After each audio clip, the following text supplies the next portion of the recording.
First thing I want to say, it's so refreshing to have someone with the name Zinman be first. I've never, ever been first. So thank you. I don't know, Heather, was that you or whoever organized? I appreciate it. Good evening. It is truly an extraordinarily humbling honor and deeply meaningful to be inducted into the Canadian Medical Hall of Fame. Some of you may have recognized the klezmer music you heard as I approached the stage.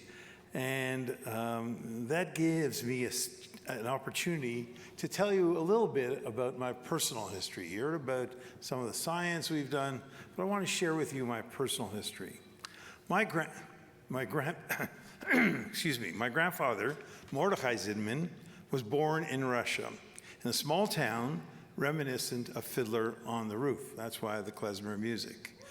In 1907, before World War I, he made the momentous decision to leave Russia and immigrate to Canada with his wife and 7 children.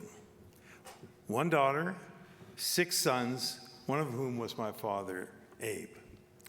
Perhaps because he felt more comfortable in a smaller community, Mordechai decided to settle in Saint-Jean-sur-Richelieu, Quebec, a town of approximately 6,000 people, located 40 kilometers south of Montreal.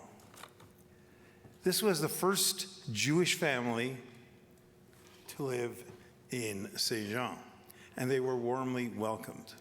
Mordechai established a business collecting discarded scrap metal, which would be stored and later sold to a refinery. Little did he know that recycling would be the thing. Like so many immigrants welcome to Canada, he had the opportunity to build a rewarding life in his new home.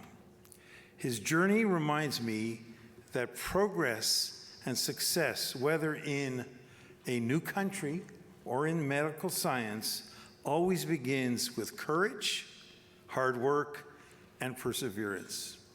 For the next chapter in my journey, I would like to tell you about my father, Abe, and my mother, Dora, who was originally from New York. They made their home in Montreal and had 3 children over a span of 15 years, and I was the youngest. Tragically, when I was 8 years old, my mother developed pemphigus, and in the pre-steroid era, this was a rapidly progressive and terminal illness. And my father became a single parent. Despite these tragic circumstances, his strength of character, values, guidance, love, and commitment to family were most responsible for shaping my goals and my experiences. Learning and higher education were the direction he wanted me to pursue. During my first year as a medical student, I was fortunate enough to be assigned to a mentor, Dr. Charles Hollenberg. His influence and counseling were fundamental to what became a wonderfully fulfilling career as a clinician scientist. I remain forever indebted to his guidance and have strived to mentor the next generation in a similar manner. Tony Hanley and Ravi Ratnakran, who you saw in the video, showed up this afternoon at this event. And that's one of the great gifts that my research institute provided me with. So I just want to give a shout out to them. It's really meaningful that they're here. Throughout my career,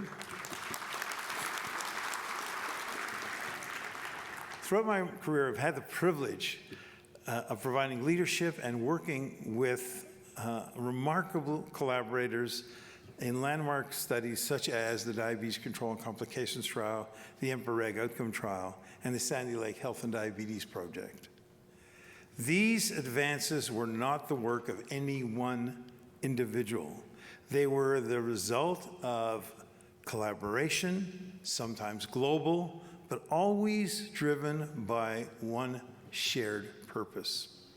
The Canadian Medical Hall of Fame provides a unique example of the important relationship between science and medicine.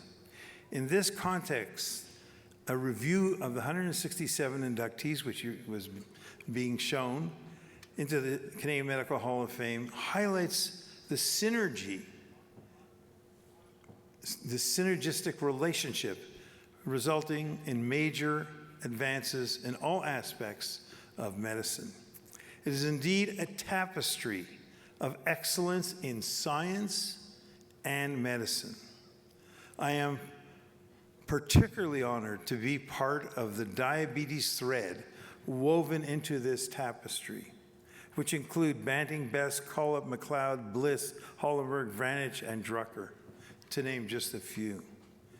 A word of caution to my younger colleagues.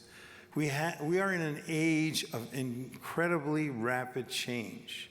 Social media, politics, current social trends can have a major impact on one's daily professional and personal life. Protect and cherish the science medicine foundation of your academic and clinical life. Reserve judgment, remain curious, be bold and open to new discoveries. Our greatest strength in science and medicine is the ability to change and revise what was previously thought to be true. I would like to acknowledge how incredibly fortunate I have been in having a life partner who has been so unwaveringly supportive. My wife, Jean, who's here, 58 years, has always been by my side and has guided my social and family life throughout the demands of a hectic academic career.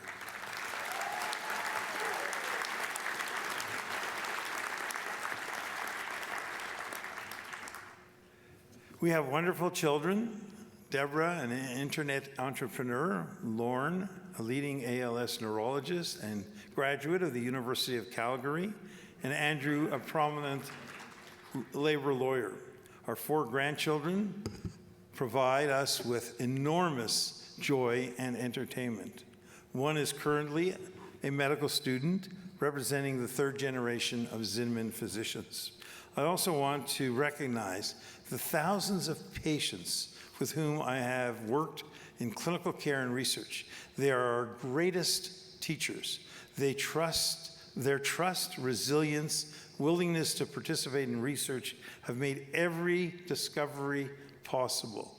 The progress we celebrate today belongs to them as much as to any of us.